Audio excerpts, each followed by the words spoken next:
नमस्कार। आज की दिनांक है 11 नवंबर और आज का अंक हमारा 35वां।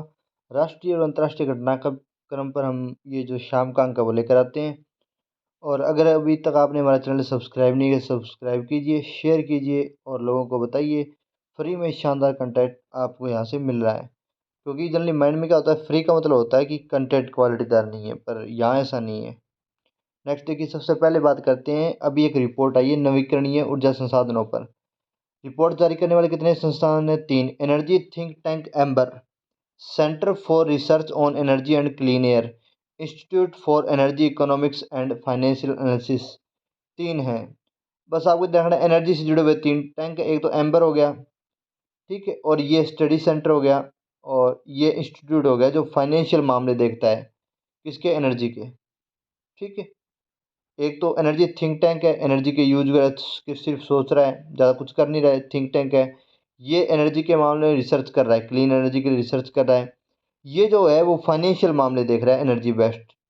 तीनों ने मिलकर इस रिपोर्ट में कहा है कि भारत ने जनवरी से जून तक 4.2 अरब रुपए बचा लिए, क्योंकि वो नवीकरणीय ऊर्जा संसाधनों का उपयोग कर रहा है।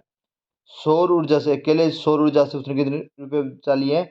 4.2 अरब बचा लिए। हालांकि आपको खुश होने की जरूरत नहीं है, क्योंकि ये एक ऐसे आंकड़े होते हैं जिन आंकड़ों के बाद में क्या है, जो ये विकसित देश सहायता कर रहे हैं या फिर जो फंड दे रहे हैं, बाद में उसे रोकने की कोशिश करते हैं। ये इनका थोड़ा सा छलावा टाइप भी होता है। पिछले एक दशक में क्षमता के हिसाब, सौर क्षमता के हिसाब से शीर्ष 10 में से 5 देश एशिया के। यहाँ पे सौ नहीं है, शोर है। शोर क्षमता के हिसाब से शीर्ष में 10 में से 5 देश कहाँ के? एशिया के। टॉप 5 देश कौन से हैं सौर ऊर्जा में? देख लीजिएगा। पहला देश है भारत, चीन, जापान, दक्षिण कोरिया और वियतनाम। भारत, चीन, जापान। भारत, चीन, जापान तो आपके माइंड में आ जाएगा। दक्षिण कोरिया भी में भी आ सकता है।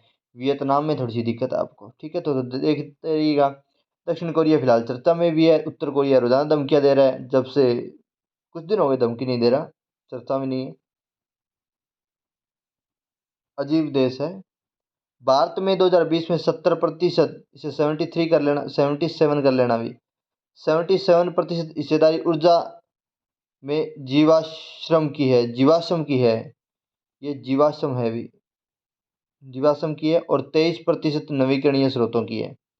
77% तो जीवाश्मीय ईंधन और 23% है नवीकरणीय ऊर्जा संसाधनों से आती है हमारे यहाँ टोटल ओवरऑल, ठीक है।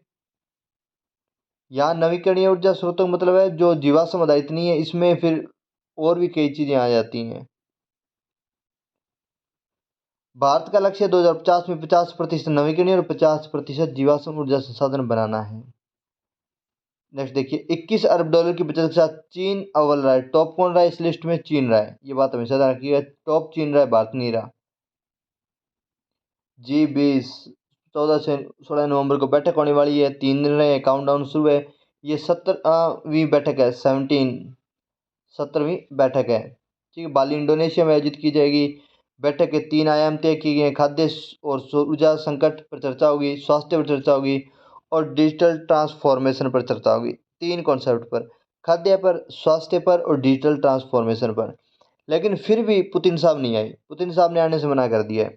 बाकी सभी देशों के राष्ट्राध्यक्ष आएंगे, लेकिन पुतिन साहब नहीं आएंगे। वो कह रहे हैं कि मेरा सरगेई लावरोव आएगा। सरगेई लावरोव पिछले दिनों चर्चा में रहा था, क्योंकि इससे जयशंकर साहब मिलने गए थे। नेक्स्ट, भारतीय उच्च शिक्षा आयोग के गठन की तैयारी। अलग अलग नियामकों के बीच बिखरी उच्च शिक्षा एक ही नियामक के अधीन हो, इसलिए एक उच्च आयोग, शिक्षा में एक उच्च आयोग बनाने की तैयारियां की जा रही हैं। नई एजुकेशन नीति के तहत है। इसके लिए सरकार ने अभी क्या किया, 2 बड़े नियामक यूजीसी और AICTE। AICTE के साथ सुबह ही हमने बात की थी और कल भी बात हुई थी। ये तकनीकी शिक्षा से जुड़ा हुआ भारत का सबसे बड़ा संस्थान है, सबसे बड़ी एजेंसी तकनीकी शिक्षा से जुड़ी हुई। AICTE, क्लियर बात क्या? All India council for technical education, AICTE, ध्यान रखिएगा। 4 महीने से एक साथ काम कर रही है, मोटा मोटी एक साथ काम कर रही है। सरकार का ये फायदा है कि एक साथ काम कर रही है, थोड़ा सा आपस में समन्वय ज़्यादा बैठेगा और दिक्कतें कम होगी। राष्ट्रपति द्रौपदी मुर्मू की 2 दिवसीय उड़ीसा यात्रा। हमारी जो पीडीएफ है उस पर हमने उड़ीसा पर फिलहाल जो चर्चा में है पॉइंट ऑफ व्यू के हिसाब से फिलहाल जो इम्पोर्टेंट चीज़ें हैं उड़ीसा की, उन सभी को शामिल कर लिया है और पुरी के जगन्नाथ मंदिर को तो शामिल कर ही लिया है। ठीक है, तो आप उस पीडीएफ में इसे बेटर तरीके से देख सकते हैं। उड़ीसा पर हमने ठीक क्लास ली है क्योंकि आज हमारी चर्चा मालदीव पर होने वाली है, क्योंकि उड़ीसा पर तो हम फिर कभी चर्चा कर ही लेंगे, घर का ही मामला है। मालदीव पर चर्चा करने के लिए हमने उड़ीसा को एक बार रोका है। लखपति दीदी योजना केंद्र सरकार की है, स्वयं सहायता समूह बनाती है और यह बंदे नहीं जोड़े जाते, ध्यान रखना, बंदे यहाँ भी जोड़े जाते हैं लेकिन प्रत्येक महिला का सदस्य की न्यूनतम वार्षिक आमदनी 1 लाख करने का लक्ष्य है। केंद्रीय ग्रामीण विकास मंत्रालय की पहल है लखपति दीदी योजना। बैंक सखी और स्वास्थ्य सखी के रूप में भी महिला सहायता समूह को तैनात किया जाता है। मतलब सरकारें इन सब सहायता समूह को कई जगह इम्प्लीमेंट करती हैं ताकि रोजगार बढ़े। इसरो है चर्चा में। इसरो ने तो धूम मचा रखी है, अभी लगातार 30 दिन चर्चा में है इसरो। इसरो के अध्यक्ष का नाम आप कमेंट बॉक्स में लिखेंगे अभी, अगर नहीं लिख रहे हो तो फिर बुरी बात है। इसरो के अध्यक्ष का नाम अब आपको बताना चाहिए क्योंकि 2 बार लगातार बताया मैंने। पहले तो वो न्यू स्पेस एजेंसी जो है उसको दिया गया है, जो निजी क्षेत्र के जो काम वगैरह हैं उनके लिए उसको दिया गया, तो उसके कारण भी थोड़ा सा क्या रहा है, चर्चा में रहा है। सभी भारी रॉकेट LVM सबसे भारी रॉकेट है LVM। LVM जो है वो लॉन्च व्हीकल है, लॉन्चिंग व्हीकल है, वो मार्क मार्क थर्ड इस वक्त इसरो का सबसे ताकतवर लॉन्चिंग व्हीकल कौन सा है, मार्क थर्ड है। इस वक्त टॉप में कौन चल रहा है, मार्क थर्ड थर्ड चल रहा है। जो GSLV लॉन्च किए जाते हैं उनके लिए मार्क थर्ड है, वो रामबाण है, एक प्रकार से अचूक अस्त्र है हमारा। लेकिन अभी तक इसकी प्रशिक्षण वगैरह चल रहे हैं मार्क थर्ड पर, तो ध्यान रखना सबसे पावरफुल मार्क थर्ड है। अगर हम बात करें तो इसकी प्रोसेस की बात करें, जो क्रायोजेनिक इंजन का सफल परीक्षण किया है, ठीक है, CE-20 है cryogenic engine, CE-20 cryogenic engine है, उसके सफल परीक्षण के लिए LVM मार्क 3 का क्या किया गया, LVM मार्क 3 का जो रॉकेट है उसको लॉन्च किया गया था, उसमें क्रायोजेनिक इंजन का क्या किया गया, उपयोग किया गया है। नेक्स्ट देखिएगा, संयुक्त राष्ट्र मोटा अनाज दिवस 2023 को मनाया गया। अंतर्राष्ट्रीय मोटा अनाज वर्ष संयुक्त राष्ट्र ने घोषणा की है। प्रस्ताव किसका था, भारत का था। विश्व के 75 देश इस पर सहमत हो गए थे। ध्यान रखना, भारत ने 2018 को मोटा अनाज वर्ष बनाया था। मोटा अनाज वर्ष 2018 को भारत ने राष्ट्रीय मोटा अनाज वर्ष मनाया था। ठीक है, ध्यान रखना। मोटा अनाज पर इतनी चर्चा क्यों कर रही है सरकार, इतना क्यों जोर दे रही है, उस पर हम फिर कभी बात जरूर करेंगे, क्योंकि कई फायदे हैं। मोटा अनाज जो जलवायु के प्रति ज़्यादा सहनशील होता है, कम पानी में हो जाता है, और भूमि सर्वाधिक कहाँ है, ध्रुव यहाँ पर है, भूमध्य रेखा पर। भूमध्य रेखा पर गर्मी ज़्यादा है, वहाँ ये सर्वाइव कर पाता है, और पौष्टिक तत्वों से भरपूर होता है मोटा अनाज। तो फिर दुनिया वापस वहीं लौट रही है। एशियाई एलीट मुक्केबाजी चैंपियनशिप, इसमें अपना जो मेन बंदा है शिव थापा, मतलब टाइसन है ये एक प्रकार का, ये बंदा 6 एशियाई पदक जीत चुका है और इस बार भी फाइनल में पहुंच गया है। अच्छी खबर आपको एक आध दिन में मिल जाएगी। सुमित, गोविंद कुमार, नरेंद्र कुमार कांस्य पदक से संतोष करना पड़ा है, कौन से, एशियाई एलीट मुक्केबाजी में। आप शिव थापा से उम्मीद रखिए, बस भारतीय क्रिकेट टीम से नहीं रखनी है। 44वां मैच थे, हार गए। 45वां मैच हो जाए उसके बाद में हम पूरी एक वो बता देंगे कि पहला मैच किन के बीच में हुआ था और बाकी सब बातें बता देंगे, क्योंकि मुझे लगता है इस टॉपिक को तो तुम लोगों ने इतना देख लिया होगा और इतना जी लिया होगा, इतना दुख सह लिया होगा कि बताने की जरूरत नहीं है। भगवान श्री राम की सबसे ऊंची प्रतिमा बिहार के बक्सर में। अभी यहाँ पर क्या है, एक सर्वधर्म सम्मेलन आयोजित हुआ था, ये बात ही आपको पता होनी चाहिए। नेक्स्ट देखिएगा, प्रमुख शासनाध्यक्ष। अमेरिका के राष्ट्रपति हैं जो बाइडेन, ब्रिटेन के राष्ट्रपति हैं ऋषि सुनक, फ्रांस के राष्ट्रपति हैं मैनुअल मैक्रो, जर्मनी के चांसलर हैं ओल्फ सोल्ज, ठीक है, ध्यान रखना, और इंडोनेशिया के राष्ट्रपति हैं जोको विदोदो। जोको विदोदो अब जो G20 की मेजबानी है वो कर रहे हैं इस बार, और बाद में औपचारिक अध्यक्षता किसको सौंप देंगे, मोदी जी को सौंप देंगे, इसलिए मोदी जी का तो जाना जरूरी है वहाँ पे। अन्य प्रमुख चर्चा में मालदीव की राजधानी माले में, अभी आपको पता है वहाँ पे एक आगजनी में कुछ भारतीयों की मृत्यु हुई थी, इसलिए चर्चा में है। ब्रिटिश सैनिकों की 100 साल बाद जारी हुई सिख प्रार्थना पुस्तक नितनेम, नितनेम नाम की पुस्तक जारी की है ब्रिटिश में जो सिख सैनिक है उनके लिए 100 साल बाद जारी हुई है।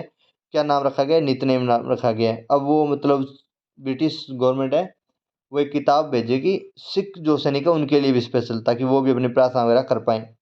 ईरान ने हाइपरसोनिक बैलिस्टिक मिसाइल का क्या कर लिया है? प्रशिक्षण कर लिया है। हाइपरसोनिक जो आवाज़ की गति के बराबर दौड़ती है उन्हें हाइपरसोनिक बोलते हैं। तो उस लेवल की एक मिसाइल का प्रशिक्षण किसने कर लिया? ईरान ने कर लिया है। ईरान पर हम कभी फिर चर्चा कर लेंगे। आज हम चर्चा करते हैं मालदीव पर। सबसे पहले मैं आपको मालदीव दिखा देता हूँ। ये श्रीलंका है और ये मालदीव है। नेक्स्ट देखिएगा मालदीव। ये मालदीव अगर आपको नजर आ गया हो, हम थोड़ी सी बात कर लेते हैं मालदीव के। ये भूमध्य रेखा है, 0 डिग्री भूमध्य रेखा। भूमध्य रेखा के बिल्कुल ऊपर ही स्थित है, थोड़ा ज़्यादा दूर ही नहीं है। भूमध्य रेखा बिल्कुल ऊपर स्थित है मालदीव। कुछ भूमध्य रेखा इस साइड भी है। एडू एडू नाम का कोई झील है, ये इस तरफ है। नेक्स्ट देखिए, ये है माले। ठीक है, माले राजधानी है जो बिल्कुल बीच में पड़ती है। यहाँ से एक रोड बनाएंगे ग्रेट माले, जो कनेक्टिविटी यूं बनाएंगे एक रोड। उसके लिए भारत क्या दे रहा है? क्रेडिट लाइन का लोन भी दे रहा है इनको, मालदीव को। मालदीव और भारत के संबंध अच्छे रहेंगे क्योंकि भारत के बिल्कुल नज़दीक है। लेकिन खतरा है कि ये जो मोतियों की माला वाली है ना पॉलिसी, उसके अंदर मालदीव बिल्कुल स्टिक बैठ रहा है। भारत को घेरने की जो पॉलिसी है उसमें बिल्कुल स्टिक बैठ रहा है, तो ये थोड़ी सी दिक्कत है। देख लेते हैं क्या क्या हो गया भारत और मालदीव के बीच में। 26 जुलाई को मालदीव वाले आज़ाद हुए थे 1965 में। ब्रिटेन से आज़ादी मिली थी इनको। और इसको मरता चलो भारत पहला था। 2011 में चीन ने यहाँ अपना दूतावास खोला था, लेकिन भारत ने 1972 में ही अपना दूतावास खोल दिया। तो भारत और मालदीव के बीच में डिप्लोमेटिक कूटनीतिक संबंधों की शुरुआत 1972 में हो गई थी। ठीक है, नेक्स्ट है राजनीतिक संबंध हमारे इनके बीच में ठीक रहे हैं। 25,000 भारतीय यहाँ निवास करते हैं और भारतीय समुदाय मालदीव के में निवास करने वाला दूसरा सबसे बड़ा समुदाय है। यहाँ निवास करने वाला दूसरा सबसे बड़ा समुदाय भारतीय हैं। नेक्स्ट देखिएगा, यहाँ समुद्री विवाद हमारा उनके बीच में कभी रहा नहीं है। 1982 में एक बार विवाद होने की संभावनाएं बनी थी, लेकिन वहाँ के तत्कालीन राष्ट्रपति अब्दुल गयूम था, उसका भाई ने दावा कर दिया कि लक्षद्वीप का मिनिकॉय द्वीप तो हमारा है। 1982 में दावा किया गया था, लेकिन 2 दिन बाद में ही उन्होंने कह दिया कि नहीं, ये हमारा छोटा भाई है, गलती हो जाती है इससे। मतलब मुंह से निकल गई वाली बात है ना, मेरे मुंह से निकल गई वैसी बात, वो मना कर गए। मालदीव ने तुरंत आधिकारिक रूप से दावे को नकार दिया। दोनों देशों ने 1981 से में व्यापार समझौता कर लिया था। सार्क में दोनों देश साथ में हैं। एशिया फ्री ट्रेड एग्रीमेंट में दोनों देश साथ में हैं। साउथ एशियन इकोनॉमिक यूनियन के दोनों देश संस्थापक भी हैं। ये 3 ग्रुप है जहाँ पर हम लोग साथ हैं। सारे एशिया के South Asia free trade agreement SAARC में साथ हैं और साउथ एशिया इकोनॉमिक यूनियन के संस्थापक के सदस्य के रूप में। नेक्स्ट 2019 में ऐतिहासिक दिन था क्योंकि माले ने अपना सर्वोच्च राष्ट्रपति पुरस्कार जो था वो भारत के प्रधानमंत्री को दिया था। भारत के प्रधानमंत्री ने इनकी संसदीय मजलिस जिसको संबोधित किया था। मालदीव की जो संसद है उसका नाम क्या है? मजलिस। मालदीव की संसद का नाम क्या है? मजलिस, ध्यान रखना। उसे संबोधित किया था और ऐसा करने वाले पहले प्रधानमंत्री थे। मालदीव सरकार ने प्रधानमंत्री मोदी को अपने देश का सर्वोच्च सम्मान रूल ऑफ निशान इजुद्दीन दिया था। रूल ऑफ ईशान इजुद्दीन दिया था किसने? मालदीव को सरकार ने। इसके अलावा यूएई दे चुका है। इसके अलावा एक देश और है वो भी दे चुका है। भारत ने मालदीव को $100 मिलियन का अनुदान दिया। $500 मिलियन की लागत वाले ग्रेटर मालदीव कनेक्टिविटी प्रोजेक्ट का हिस्सा है। Greater Maldives connectivity project Bharat इसमें इनको दे रहा है लोन। एक्जिम बैंक द्वारा $400 मिलियन के लाइन ऑफ क्रेडिट देने की घोषणा हुई है। कौन से बैंक द्वारा? एक्जिम बैंक द्वारा। ये 2018-19 के आसपास की बातें हैं। $800 मिलियन का लाइन ऑफ क्रेडिट देने का समझौता भारत और मालदीव के बीच में हुआ है। भारत भविष्य में देगा इसको। फेरी सर्विस शुरू हुई है, सहमति हुई है मालदीव और केरल के कोच्चि के बीच में। केरल के बीच में एक फेरी सर्विस है, मतलब कि गाड़ियाँ वगैरह आएंगी और जाएंगी, और वो भी किस पर बैठकर? शिप में। गाड़ी शिप में चढ़ा देंगे, वहाँ चली जाएगी, वहाँ पर चढ़ा देगी, यहाँ चली जाएगी। एक इस प्रकार कनेक्टिविटी है। मालदीव में रुपे कार्ड लॉन्च हो गया, ध्यान रखना। मॉरिशस में भी हो गया, मालदीव में भी हो गया रुपे कार्ड लॉन्च। इसके अलावा रुपे कार्ड वो भारत सरकार का है। वो रुपे कार्ड समझते हैं आप, एक एटीएम टाइप मिलता है, वो मालदीव में भी है।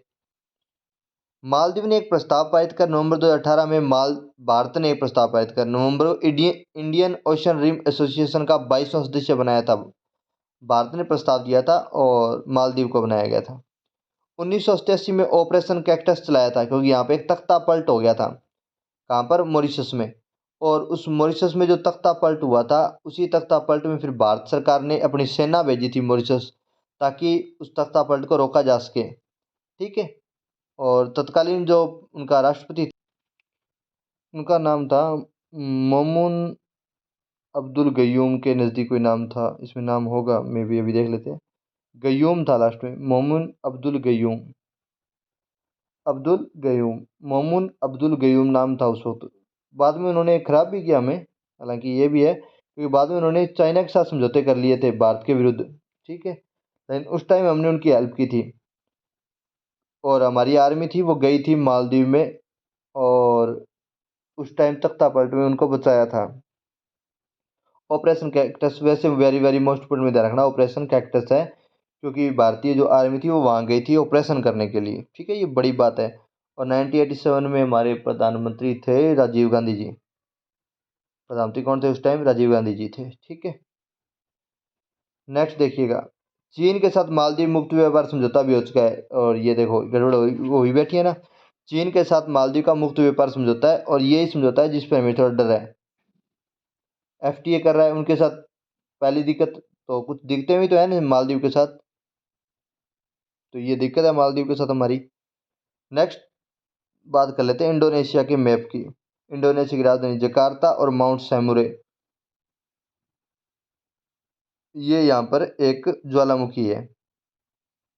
वैसे तो ध्यान रखना, यू लाइन खींचेंगे इस पूरी लाइन पर ज्वालामुखी पड़ते हैं यहाँ। ये बाकी तो ये सुमात्रा हो गया, ये जावा हो गया, ये जकार्ता हो गया, ये बाली हो गया। ठीक है, बस आपको इतना ही ध्यान रखना है। वो इतना क्यों ध्यान रखना है? क्योंकि आरपीएस ने एक बार क्या नक्शा दिया था और उसमें पूछा था, तो आपको बस ये ध्यान रखना है, सुमात्रा, जकार्ता, जावा और बाली। ठीक है, इनका थोड़ा सा सीक्वेंस ध्यान रख लीजिएगा, और कहीं कोई दिक्कत वाली बात है नहीं।